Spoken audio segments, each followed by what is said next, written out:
오늘 저에게 주신 하나님의 말씀은 로마서 1장에서 7절 말씀입니다. 예수 그리스도의 종 바울은 사도로 부르심을 받아 하나님의 복음을 위하여 택정함을 입었으니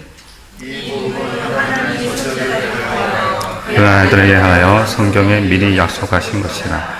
그의 아들에 관하여 말하면 육신으로는 다윗의 혈통에서 나셨고 성결의 영으로는 죽은 자들 가운데서 부활하사 능력으로 하나님의 아들로 선포되셨으니 곧 우리 주 예수 그리스도시니라. 그로 말미암아 우리가 은혜와 사도의 직분을 받아 그의 이름을 위하여 모든 이방인 중에서 믿어 순종하게 하나니 너희도 그들 중에서 예수 그리스도의 것으로 부르심을 받은 자. 다 같이 읽겠습니다. 로마에서 하나님의 사랑을 받고 성도로 부르심을 받은 모든 자에게 하나님 우리 아버지와 주 예수 그리스도로부터 은혜와 평강이 있기를 원하노라. 아멘. 1절에서 사도 바울은 자신을 그리스도의 종이라고 가장 먼저 소개합니다. 헬라어로는 둘러쓰고 영어로 보면 단순히 서번트가 아니라 본드 서번트라고 하는데요. 이는 주인의 소유로서 주인의 명령에 무조건 순종해야 하는 신분을 나타냅니다. 노예라는 단어가 어쩌면 더 이해하기 쉬울 것 같습니다. 그러나 바울은 회심하기 전 자신에 대해 빌립보서에서 이렇게 소개합니다. 그러나 나는 육체를 신뢰할 만하며 만일 누구든지 다른 이가 육체를 신뢰할 것이 있는 줄로 생각하면 나는 더욱 그러하니라. 나는 8일 만에 할례를 받고 이스라엘 족속이요 베냐민 지파요 히브리인 중에 히브리인이요 율법으로는 바리새인이요 열심으로는 교회를 박해하고 율법의 의로는 흠이 없는 자라. 그는 당시 자신의 출신에 대해 대단한 자부심과 종교적 열심을 가지고 있었다는 것을 알 수 있습니다. 또한 사도행전에서는 자신을 이렇게 소개합니다.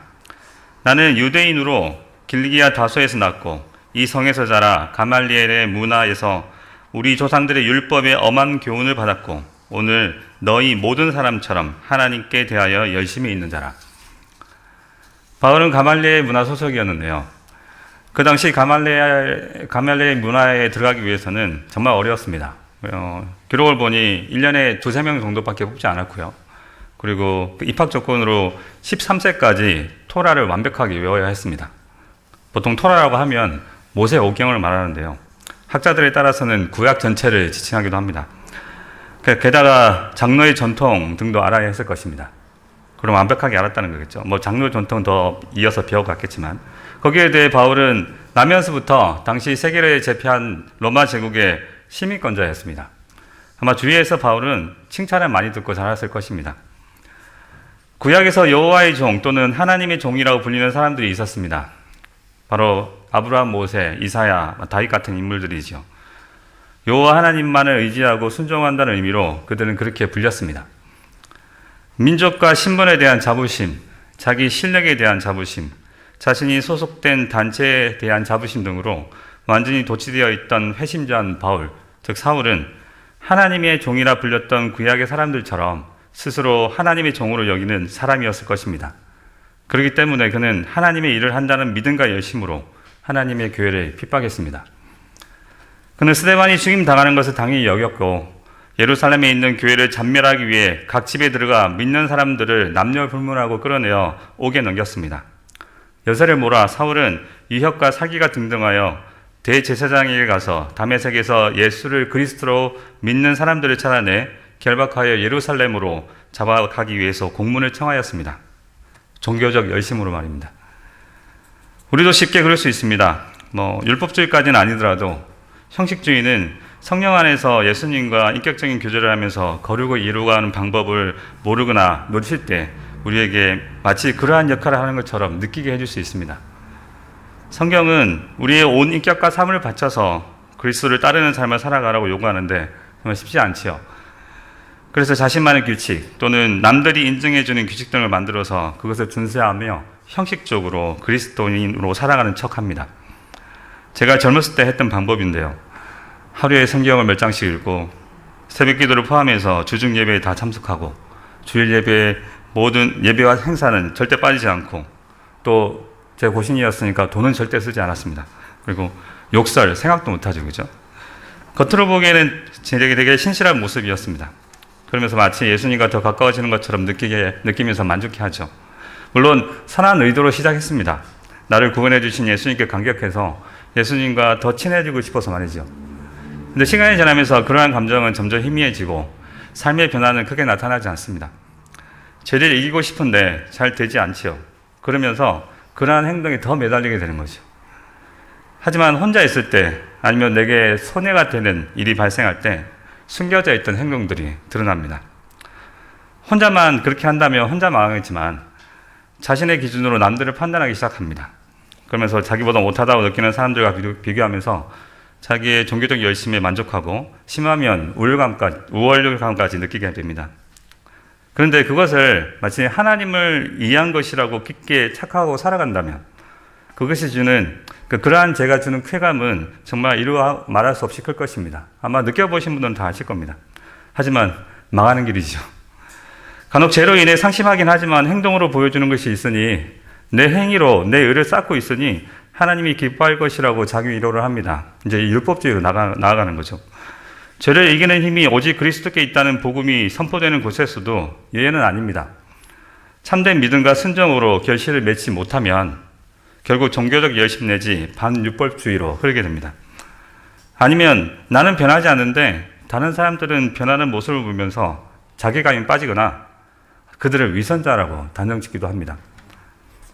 그런데 회심전 바울은 이보다 더 심한 왜곡된 삶을 살고 있었다는 것을 우리는 쉽게 짐작할 수 있습니다. 왜냐하면 그는 종교적 열심으로 사람을 죽이는데 동참까지 했기 때문입니다. 근데 그가 다메섹으로 가는 도중 부활하신 우리 주님께서 찾아오셔서 그를 만나 주십니다. 그때 사울이 주님께 누구시냐고 물을 때 사도행전 9장에서 내가 박해하는 예수라고 기록되어 있지만 사도행전 22장을 보면 좀 더 자세히 내가 박해하는 나사렛 예수라고 이렇게 예수님께서 말씀하십니다. 유대인들이 말하기 스스로 하나님이라 주장하다가 하나님께로부터 저주를 받아 나무에 달려 죽은 나사렛 예수가 정말 사람으로 오신 하나님이시자 주와 그리스도이심을 친히 알려주셨던 것입니다. 이렇게 예수님을 만난 바울은 예수님의 이름으로 세례를 받자 그동안 그가 가졌던 잘못된 믿음들, 사도행전 9장에서는 눈에 덮여있던 비늘 같은 것이라고 표현하지요. 그 비늘이 벗겨지면서 예수를 그리스도시라고 담대히 전하기 시작합니다. 그리고 오늘 1절 말씀처럼 예전에 그리스도인을 핍박하던 그리하여 스스로 하나님 종으로 여겼던 자신을 예수 그리스도의 종이라고 고백합니다. 사랑하는 여러분, 하나님을 대적하는 교만한 마음을 깨뜨리는 방법은 부활하신 영광의 주님을 만나는 방법밖에 없습니다. 죄중에 빠진 상태에서 그 죄를 죄로 깨닫고 회개하며 자신을 그리스도의 종으로 고백할 수 있는 길은 부활하신 그리스도를 만나는 방법밖에 없습니다. 그렇기 때문에 주의 믿지 않은 사람들의 상태가 어떻든 예수 그리스도를 전하시기 바랍니다. 우리 주님은 이 세상 그 누구도 변화시킬 수 있는 능력의 주님이십니다. 1절에서 계속 바울은 자신이 구별되어 사도로 부름받았다는 받은 그 목적이 하나님의 복음을 위해서라고 말씀합니다. 그리고 2절과 4절에서 하나님의 복음이 무엇인지 설명합니다. 그 복음은 하나님께서 성경에서 하나님의 선지자를 통해 미리 약속하셨던 것으로 하나님의 아들에 관한 약속입니다. 이 하나님의 아들은 육신을 따라서 다윗의 씨로 태어나셨고 거룩의 영에 따라서 죽은 자들 중에서 부활하셔서 능력으로 하나님의 아들로 선포되신 바로 우리 주 예수 그리스도십니다. 저는 이 말씀에서 두 가지 사실에 집중하는데요. 첫째는 하나님의 복음, 하나님의 아들의 이야기가 역사적인 사실이라는 것입니다. 이스라엘 역사 내내 언약 안에서 하나님은 메시아 그리스도를 보내주시겠다고 약속하셨는데 때가 참에 약속대로 하나님의 아들이 사람으로 오셔서 고난받고 십자가에 죽으시고 사흘 만에 부활하셔서 주와 그리스도가 되셨다는 것입니다. 그리스도의 오심과 사도들의 사역이 갑자기 하늘에서 뚝 떨어진 것이 아니라는 것입니다. 이 세 절을 바울이 회심한 후에 성경에 기록된 그의 최초 설교에 비추어 보면 보다 자세히 알 수 있습니다. 제1차 선교 여행 중 어느 안식일에 비시디아 안디옥에서 사울은 유대인 회당에서 설교를 했는데요. 사도행전 13장 16절에서 42절 말씀입니다. 먼저 16절에서 21절은 하나님께서 이스라엘 백성을 출애굽시키시고 40년 동안 광야에서 그들의 악행을 참으시고 마침내 가나안 땅을 주신 것과 사사시대를 지나 사울을 왕으로 주신 이야기를 합니다. 그리고 22절부터 길지만 한번 읽어보겠습니다. 사울을 폐하시고 다윗을 왕으로 세우시고 증언하여 이르시되 내가 이새의 아들 다윗을 만나니 내 마음에 맞는 사람이라 내 뜻을 다 이루리라 하시더니 하나님이 약속하신 대로 이 사람의 후손에서 이스라엘을 위하여 구주를 세우셨으니 곧 예수라. 형제들아, 아브라함의 후손과 너희 중 하나님을 경외하는 사람들아, 이 구원의 말씀을 우리에게 보내셨거늘 예루살렘에 사는 자들과 그들 관리들이 예수와 및 안식일마다 외우는 바 선지자들의 말을 알지 못함으로 예수를 정죄하여 선지자들의 말을 응하게 하였도다. 죽을 죄를 하나도 찾지 못하였으나 빌라도에게 죽여 달라 하였으니 성경에 그를 가르쳐 기록한 말씀을 다 응하게 한 것이라. 후에 나무에서 내려다가 무덤에 두었으나 하나님이 죽은 자 가운데서 그를 살리신지라. 갈릴리로부터 예루살렘에 함께 올라간 사람들에게 여러 날 보이셨으니 그들이 이제 백성 앞에서 그의 증인이라. 우리도 조상들에게 주신 약속을 너희에게 전파하노니 곧 하나님이 예수를 일으키사 우리 자녀들에게 이 약속을 이루게 하셨다 함이니라. 시편 둘째 편에 기록된 바와 같이 너는 내 아들이라 오늘 너를 낳았다 하셨고, 또 하나님께서 죽은 자 가운데서 그를 일으키사 다시 썩음을 당하지 않게 하실 것을 가르쳐 이르시되 내가 다윗의 거룩하고 미쁜 은사를 너희에게 주리라 하셨으며, 또 다른 시편에 일렀을 때 주의 거룩한 자로 썩음을 당하지 않게 하시리라 하셨느니라. 다윗은 당시에 하나님의 뜻을 따라 섬기다가 잠들어 그 조상들과 함께 묻혀 썩음을 당하였을 때 하나님께서 살리신 이는 썩음을 당하지 아니하였으니, 그러므로 형제들아, 너희가 알 것은 이 사람을 힘입어 죄사함을 너희에게 전하는 이것이며, 또 모세의 율법으로 너희가 의롭다 하심을 얻지 못하던 모든 일에도 이 사람을 힘입어 믿는 자마다 의롭다 하심을 얻는 이것이라. 여기에 사도행전 2장에서 사도 베드로가 했던 첫 번째 설교의 마지막 부분을 덧붙이면 더 좋을 것 같습니다. 그런즉 이스라엘 온 집은 확실히 알지니 너희가 십자가에 못 박은 이 예수를 하나님이 주와 그리스도가 되게 하셨느니라. 둘째로 이 모든 것이 삼위일체 하나님의 공동 사역이라는 것입니다.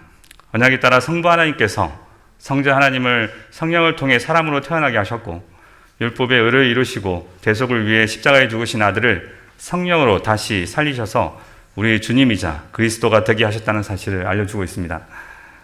편지이기 때문에 바울은 단 세 절로 끝났지만 아마 직접 로마에 있는 성도들을 만났다면 이렇게 자세히 설명하지 않았을까요?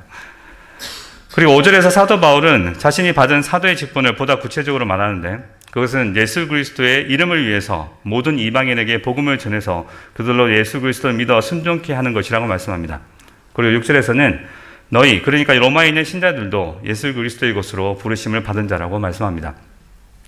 먼저 6절에 대해 말씀드리면, 바울은 1절과 5절에서 사도의 직분을 받았다고 이미 밝혔습니다. 그런데 사실 로마의 신자들이 그리스도의 제자가 된 것도 바울과 똑같은 부르심을 받은 것입니다. 예수 그리스도의 것으로 말이죠. 따라서 우리를 예수 그리스도를 것으로 부르시는 주체는 예수님이 아니시라 바로 하나님이십니다.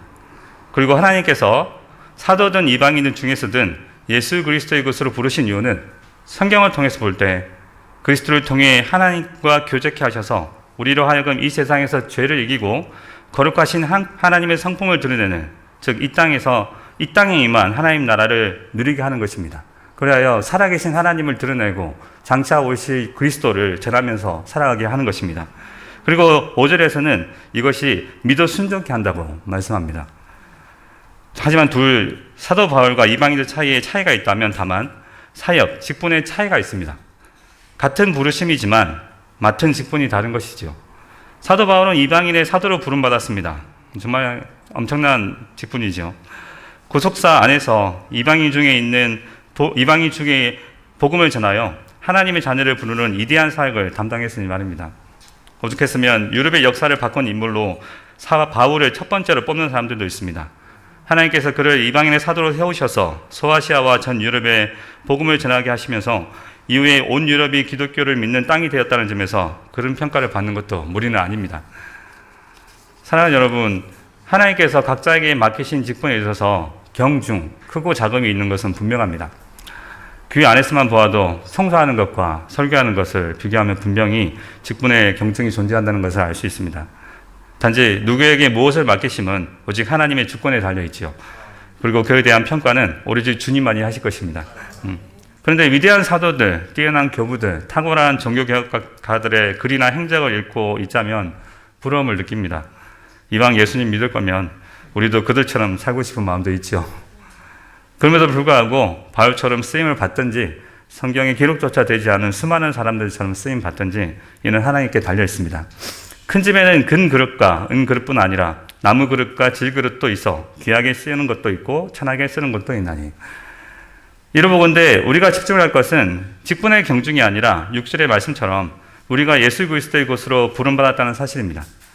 고린도후서 4장에서는 예수 그리스도의 얼굴에 있는 하나님의 영광의 빛이 우리 마음속에 비추어졌다고 선포합니다. 사도 바울은 쓰임에 있어서 금그릇, 은그릇, 나무그릇, 질그릇이 있다고 말했지만 근본적으로 볼 때 우리는 원래 깨지기 쉽고 썩어 없어질 수밖에 없는 연약한 질그릇인데 그 질그릇의 보배를 우리 주 예수 그리스도의 얼굴에 있는 하나님의 영광의 빛을 가지게 해주셨다고 말씀합니다. 우리를 전파하는 것이 아니라 오직 그리스도 예수의 주 되신 것과 또 예수를 위하여 우리가 너희의 종된 것을 전파함이라. 어두운 데에 빛이 빛이라 말씀하셨던 그 하나님께서 예수 그리스도의 얼굴에 있는 하나님의 영광을 아는 빛을 우리 마음에 비추셨느니라. 우리가 이 보배를 질그릇에 가졌으니 이는 심히 큰 능력은 하나님께 있고 우리에게 있지 아니함을 알게 하려 함이니라. 사도들의 복음 전파 사역과 그에 따라 역사하신 성령의 능력, 하나님의 큰 능력으로 질그릇인 우리 안에 예수 그리스도를 가지게 된 것입니다.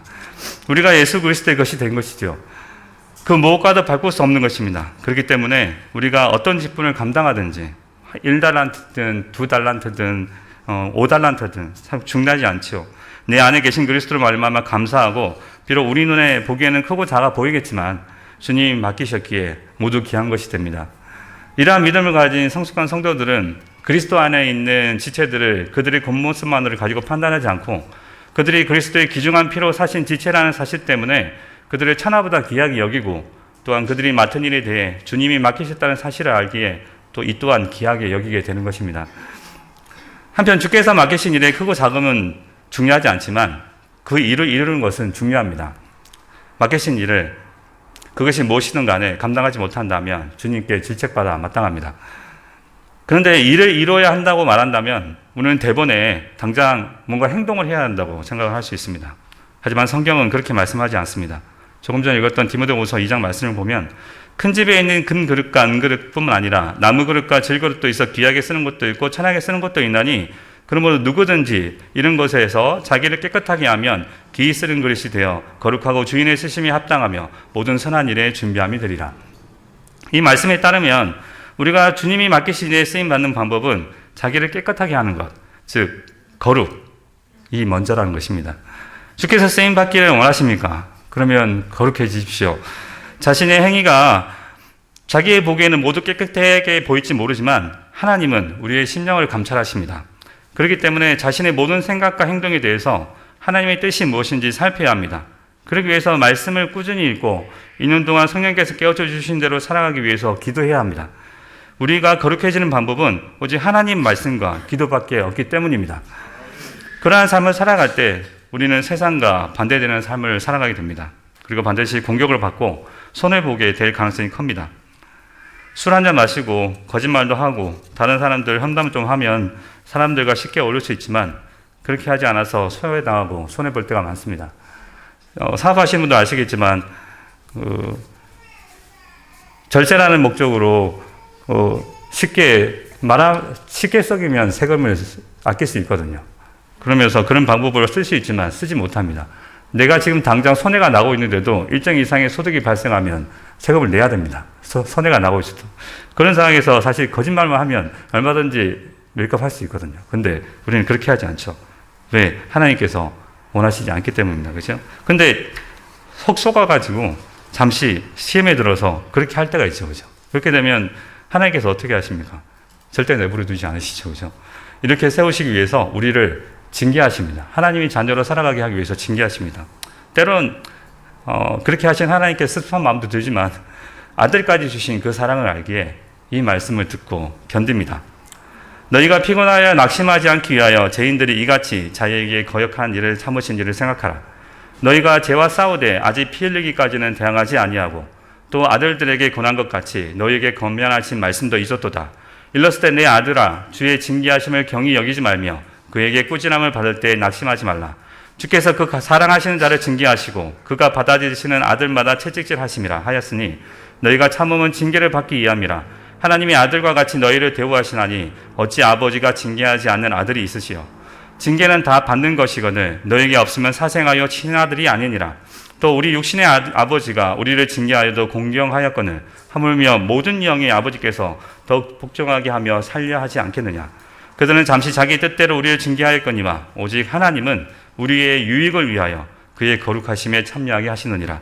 무릇 징계가 당시에는 즐거워 보이지 아니하고 슬퍼 보이나 후에 그로 말미암아 연단받는 자들은 의와 평강의 열매를 맺느니라. 잠언 17장은 이렇게 말씀합니다. 도가니는 은을, 풀무는 금을 연단하거니와 여호와는 마음을 연단하시느니라.